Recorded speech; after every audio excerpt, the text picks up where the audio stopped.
We now welcome in boxing legend Teddy Atlas to contextualize and break down and give us some measure of comparison for Israel Adesanya's striking acumen. Teddy, in the boxing world, of which boxer, which elite striker does Adesanya remind you? Roy Jones Jr. Because Roy Jones Jr. had those special qualities along the lines of Adesanya, where he created his own music, where he could make wrong right. You know, that's not easy. That ain't easy to make wrong right. And what I mean by wrong, he definitely does not go by the boxing 101 playbook or the striking, if you will, playbook where, you know, he does things in a conventional sense. He pulls back straight. You're not supposed to do that. He drops his hands. Not supposed to do that.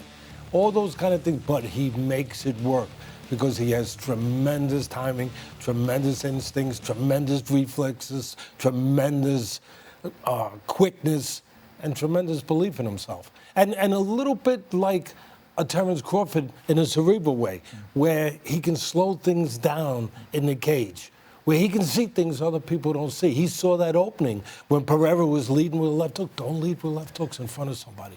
You leave a hole. And he filled it with the right hand.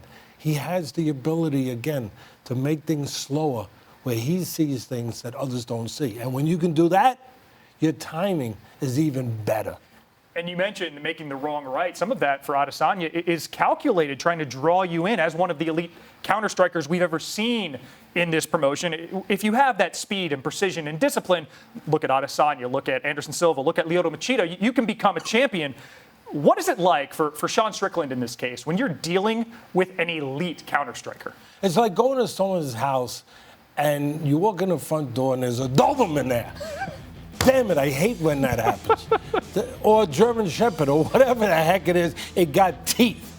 You don't walk in the front door, not with a great elite counterpuncher. You don't do that. What do? You want me to say what you do? You probably knock on the front door, come in the side door. Or maybe you have to use feints a little bit. You know why? Because he's a reactive talent. He reacts to your movements. You make him, bop, bop. He makes his own music. So what do? You put a little static in there.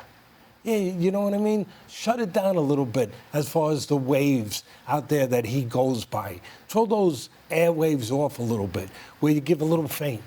Give a little feint. Make him react too soon. Just a split second too. A little feint, reacts too soon. Bop, bop. Now you find him.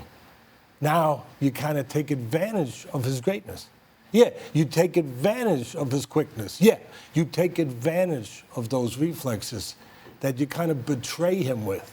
That's what you got to try to do. Betray him with his own talent. And Adesanya has said that he wants to be dancing over Strickland's knocked out body, so that dancing and making his own music seem to go hand in hand. Co-main event power, Teddy's the name of the game. Big dudes, 4-ounce gloves, and a propensity for finishes. West Sydney's own Tai Tuivasa, 14 finishes, 14 knockouts in 15 wins. Faces Russia's Kyokushin karate specialist, Alexander Volkov, who has 27 finishes in 36 wins, 24 of which are knockouts. And you can see that Tai doesn't get paid by the hour. His average fight time is less than 7 minutes. And Tai is 5-1 in the UFC, Teddy, in fights that go 5 minutes or less. When you make the comparison, they're smaller gloves.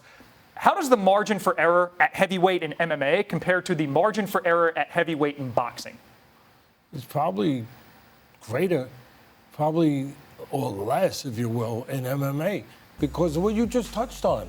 4-ounce gloves versus 10-ounce gloves. You know, where your bell gets rung a little louder, just a little bit louder and a little quicker sometimes. I would say also there's one other caveat here where you could make an argument the other way. The glove size, yeah, there's less margin for error with MMA. But boxers have been boxing their whole career. MMA has a lot of other things they got to worry about, a lot of other fish to fry. They got a jiu-jitsu, they got the grappling, the wrestling, a few elbows, kicks, everything else.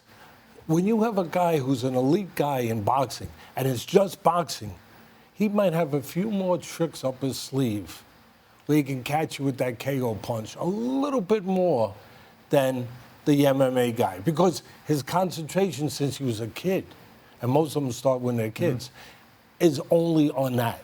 Nothing, there's no attention paid to anything else. So he might have, he's been practicing since he's 10 years old, 9 years old, where if you throw that jab from a little too close, bang, you get time with right hand. With distance, things like, where the MMA guys, they got to learn those things, but again, they got to learn them behind 5 other things. And when you have one thing to concentrate on, you can become greater at that one thing. So we're talking about striking, knockouts.